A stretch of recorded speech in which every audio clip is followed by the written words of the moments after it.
University or campus cooperatives are cooperatives established in the higher learning institutions to serve the needs of the university or the campus community. In Malaysia, there are currently about 200 university campus cooperatives, and they are involved in diversified activities that are not limited to consumerism per se. But almost all in-campus cooperatives are multi-purpose cooperative and also involved in providing credit facilities to members. Koperasi ini adalah koperasi pengguna. Kita ada banyak jenis perniagaan, tapi main kita adalah stesen minyak Petronas, UPM. Kedua, kita ada hotel bajet iaitu Hotel Place to Stay at The Mines. Yang ketiga, kita ada retail which is kita ada Galeri Cermata, kita ada kedai buku, kita ada Kokmat dan kedai buku Cutera. And then kita ada kredit tu macam biasalah koperasi lain iaitu memberi pembiayaan sehingga RM200,000. Kemudian kita ada bekal basikal kepada pelajar dan sehingga kini hampir 4,800. Dan yang akhir sekali kita ada Taska dan Tadika, di mana Taska telah ada 5 cawangan, di mana salah satunya terletak di UPM Kampus Bintulu. Satu Tadika. Itu perniagaan kita lah. Bilangan staf koperasi UPM ni Tuputra terdiri sekarang ni yang terkini adalah dalam 55 orang, di mana kita boleh katakan 90% terdiri daripada wanita dan selebihnya adalah lelaki. Daripada komposisi tersebut, 10% yang terdiri daripada umur 40 ke atas dan bakinya adalah bawah 40. Jadi sebagai koperasi yang telah lama wujud, kita ditubuhkan pada 7 September 1972. Koperasi mempunyai struktur yang agak berbeza dibandingkan dengan koperasi lain. Kita mempunyai 12 orang ahli lembaga, 9 dipilih setiap tahun oleh Musyawarah Agung Tahunan, 2 dilantik oleh Naib Chancellor dan 1 dilantik atau dipilih oleh Majlis Perwakilan Pelajar. Untuk menjadi ahli anggota koperasi UPM, dia mempunyai ada 3 kategori, tapi majoriti adalah kaki tangan UPM, kaki tangan tetap ataupun kontrak. Yang kedua, pekerja koperasi sendiri. Kita mempunyai pekerja koperasi lebih kurang 62 orang. Dan ketiga, itu pelajar UPM. Tetapi pelajar UPM ini kita tidak galakkan kerana pelajar UPM dia tidak ada boleh menyumbang yuran bulanan. Jadi kerana telah ditubuhkan pada tahun 1972, ada disebutkan pelajar mungkin pada masa itu pelajar kampus UPM ni jauh daripada Kuala Lumpur, mungkin dilibatkan pelajar, tapi dalam konteks sekarang dia tidak lagi relevan, tapi kita tidak pindah perlembagaannya. Jadi ada 3 kategori untuk menjadi anggota koperasi UPM. Majoriti boleh katakan lebih 90% adalah staf UPM, yang kedua kaki tangan koperasi dan sedikit bilangan pelajar. Sebab itulah ada satu kota untuk Majlis Perwakilan Pelajar untuk memilih wakil sebagai ahli lembaga koperasi. Kaki tangan koperasi lebih 6,000 dan ahli koperasi lebih separuh. Kalau mengikut pada hari ini kita bersama lembaga ini, bilangan anggota kita yang aktif, members kita 3,022, sebab 40% daripada staf universiti telah menjadi anggota kita. Itu juga sebetulnya key point kita bila kita berbincang dengan universiti, bahawa koperasi ini adalah koperasi Universiti Putra Malaysia dan separuh daripada warga universiti ada ahli kita. Jadi apapun kalau rugi universiti ini berugi, kalau rugi yang rugi koperasi rugi, yang rugi juga ada staf kita tidak dapat pulangan. Siapa staf kita itu adalah warga universiti. Universiti ini memang kita close community, mana yang kita jumpa orang yang sama dalam konteks harian ni. Jadi untuk attract kita berprinsip dari dulu bahawa koperasi adalah demokrasi. Kita tidak boleh paksa orang, walaupun di tempat lain boleh dipaksa, terutama mungkin melibatkan uniform mungkin boleh dipaksa, tetapi dalam konteks universiti kita tak boleh paksa. Cuba kita macam mana nak attract, macam mana kita nak memujuk yang kawan-kawan kita ni, yang staf universiti ni boleh menjadi anggota kita. Kita menunjukkan apa kebaikan sebagai anggota koperasi. Jadi ada banyak-banyak kemudahan kita di diskaun, kemudian rebate kita bagi. Misalnya kalau anak-anak staf yang menghantar anak kepada Tadika atau Taska kita, dia dapat diskaun. Kita mempunyai Taska, ada 5 Taska. Cawangan yang pertama dekat Taska Kompleks Kediaman Antarabangsa. Cawangan kedua di kuartus pegawai UPM. Cawangan ketiga di Taska Fakulti Perubatan dan Sains Kesihatan UPM. Keempat di UPM Kampus Bintulu, dan ni yang kelima lah Taska Hospital Pengajar UPM. kita terima kanak-kanak dari umur 3 bulan hingga 4 tahun. Cumanya di hospital pengajar ni kita terima 3 bulan hingga 4 tahun lah. Di taska lain kita terima 1 tahun hingga 4 tahun. So dekat sini 3 bulan kita terima seawal 3 bulan lah. Jumlah kanak-kanak di taska Kuputra 130 kanak-kanak in total. So kita ada 25 staf taska termasuk dengan pengurusan dan tukang masak. Waktu operasi taska di hospital pengajar bermula dari 6.30 pagi hingga 10.30 petang dan taska lain tu bermula 7.30 pagi hingga 5.30 petang. Tadika Kuputra kita beroperasi daripada 7.30 pagi sehingga 5.30 petang. Di mana seperti mana yang kita tahu tadika di luar sana biasanya adalah half day, separuh hari saja, di mana daripada 8 pagi sehingga 1 tengah hari macam tu. Okey, cuma di Tadika Kuputra kita menawarkan kepada ibu bapa jangka masa yang lebih panjang, iaitu daripada 7 pagi sehingga 5.30 petang.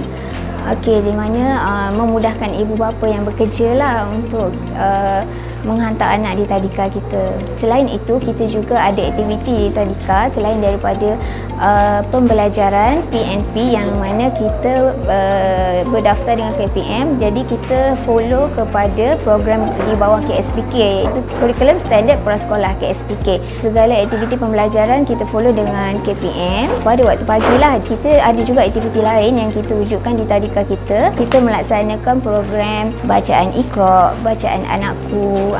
Selain itu kita ada buat pengajaran solat, amali solat, mengajar cara mengambil wuduk, amali solat, cara membaca doa harian lah kita ajar kepada anak-anak.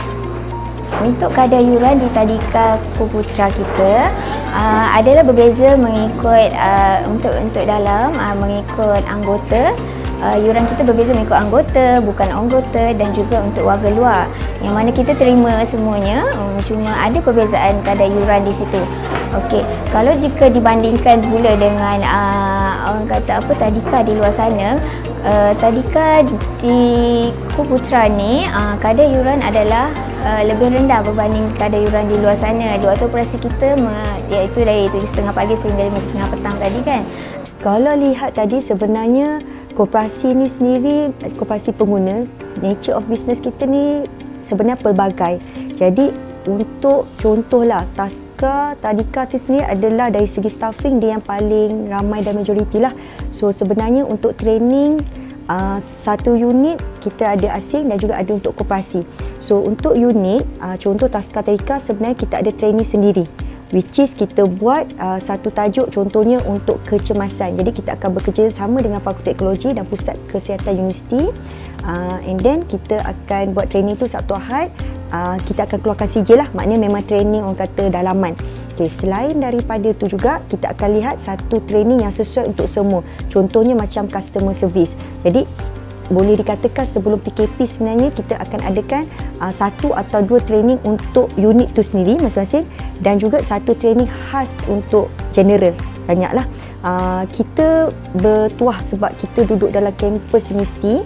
Jadi dalam ni ada pensyarah-pensyarah dan kita banyak bekerjasama dengan diorang untuk bagi talk pada kami. Antara kursus yang pernah kita buat, contoh seperti customer service, komunikasi dengan pelanggan, dan juga kalau taska tu saya rasa memang banyak lah, memang tak terhitung lah. Dan kalau PKP ni pula kita pun berubah jugalah mengikut, maknanya dah tak ada fizikal, kita buat secara online. Pun ada juga training-training untuk staff lah. UPM kalau sebutkan kampus, itu satu kebanggaan UPM. Untuk rekod di depan gate ni tulisan UPM ni ranking dia di Malaysia, we are first. UPM adalah the first dengan kampus di Malaysia. Second in Southeast Asia. Third in Asia, ada kat depan tu. Jadi kalau istilah Green Campus tu memang kebanggaan kita. Pentadbir Universiti selalu mengajak kita bersama-sama untuk mengekalkan first Green Campus Malaysia ni. Itu perlu effort juga, perlu juga usaha. Sebab pesaing-pesaing kita, beberapa universiti di Malaysia pun juga dia berusaha juga menjadi first Green Campus. Dia menggunakan UI method. Untuk itu dahulu kita banyak di sini shuttle bus di dalam kampus, kemudian dikurangkan jadi shuttle bus tu dulu disewa. Jadi mesti dana yang kita sewa ni macam mana dipulangkan ke tempat lain. Maknanya salah satu adalah how to improve punya status green campus kita ni. Kita activate, kita galakkan warga kampus ini untuk berjalan kaki dan juga untuk berbasikal. Kalau tengok sekitar kampus sekarang banyak tu tempat berjalan kaki. Itu salah satu dia punya dana yang sepatutnya berada di bas dijadikan pejalan kaki. Dan kita juga pada mulai 2013 sudah menggalakkan, kalau tengok di jalan tu ada tu yang kita gunakan tempat untuk berbasikal. Kuputra dengan UPM memang bekerjasama sangat rapat dalam mewarnakan Green Campus ni, meraihkan, mengharmonikan, which is baru-baru ni kita terlibat dalam pembekalan basikal kepada pelajar di mana pelajar telah mendapat kemudahan rebate. Kemudahan rebate tu daripada UPM kiranya akan memberi rebate berjumlah 300 kepada pelajar, which is yang terpilih ada dalam 12 fakulti dan mestilah pelajar yang full time dengan UPM. So, pelajar akan datang ke koperasi, pilih basikal, hanya bayar, katalah harga basikal tu 399. So, pelajar hanya bayar 99 dan baki 300 tu akan dibayar oleh UPM selama 3 tahun. So, dekat situ, tugas koperasi adalah koperasi menyediakan stok basikal kepada pelajar-pelajar UPM. Itu antara orang kata fungsi ataupun penglibatan Kuputra di dalam Green Campus UPM ni. Untuk koperasi ni, tadi pagi kita baru sembaga dan kita tahu kita dalam keadaan berduka dengan 2 tahun kita rugi, walaupun tidak banyak. Misalnya kita 2020 kita rugi hampir 400,000. Walaupun kita bisnes kita hampir 15 juta, 14-15 juta transaction kita sebagai koperasi besar. Tapi rekod menyebutkan pada 2020 kerana COVID kita hampir rugi sekitar 400,000. Kemudian pada 2021 kita rugi sekitar 100,000. Jadi seperti 100,000 dengan bisnes lebih 10 juta itu jumlah yang sangat minimal. Tetapi rugi tetap rugi. So kita telah membuat keputusan selepas mesyuarat agung hari itu bahawa 2022 ni koperasi mesti bangkit. Kita mulai monitor mulai bulan-bulan ini, walaupun kita dah ni, kita di mana kedudukan sekarang kita. Kerana mengikut Masyarakat Agung menetapkan hari itu, untuk tahun ini minimum kita keuntungan kita mesti capai adalah sebanyak 351,000. Jadi hasilnya dengan kita kerja keras pada tahun ini kita akan recover. Saya nampak yang pada masa ini sisi minyak dah positif. Kita juga sebenarnya ada pinjaman, kita positif. Ada hotel kita menyumbang sekarang sekitar 20,000 setiap bulan. Kemudian mana-mana yang sakit tadi, misalnya kita buku, kerana student tak ada dia tak laku rugi, jadi kita tengah memikir macam mana kita nak membetulkan. Kemudian ada taska, misalnya taska kerana selama ni yang bila COVID ramai ibu bapa ni tidak menghantar dan tidak membayar, kita adalah mengalami kerugian. Dan pada tahun ini kita targetkan bukan untung, tapi kita tak mahu taska tu rugi.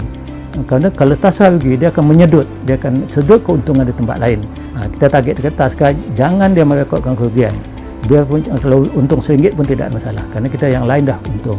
Itu taska kita fokus kepada itu. Termasuk yang lain yang Komat misalnya. Sekarang dia ada kerjasama dengan angkasa yang BA 100 tu, kita galakkan tu. So cari peluang. Kemudian kedai cenderamata pun kita masuk juga. Ini tahun ini kita masuk tender balik kerana selama ni dah beberapa qualification kita tak boleh jual barang. Sekarang kita akan masuk tender. Kalau kita dapat tu insyaAllah dia akan cover. Tapi kita rasanya setakat bulan ini, bulan yang last kita masuk tadi, dia dah ada simpanan tu. Jadi untuk mencapai untuk 300 hingga akhir tahun tu rasanya mudah. Ini segi perniagaan.